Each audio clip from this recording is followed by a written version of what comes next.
First, open the Notes app to add the text you will convert to PDF.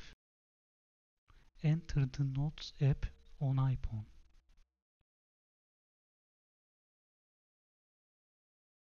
Start creating a new note.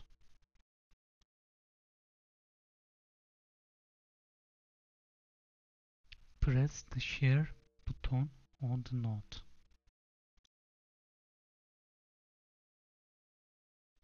Tap the Print button.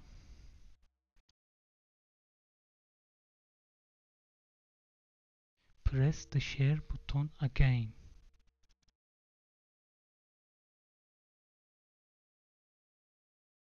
Select Save to Files.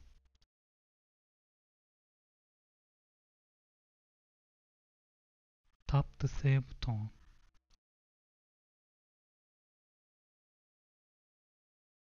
Now go to the Files app to view the PDF you have created. Enter the Files app. Open your PDF. Please subscribe my channel and like the video.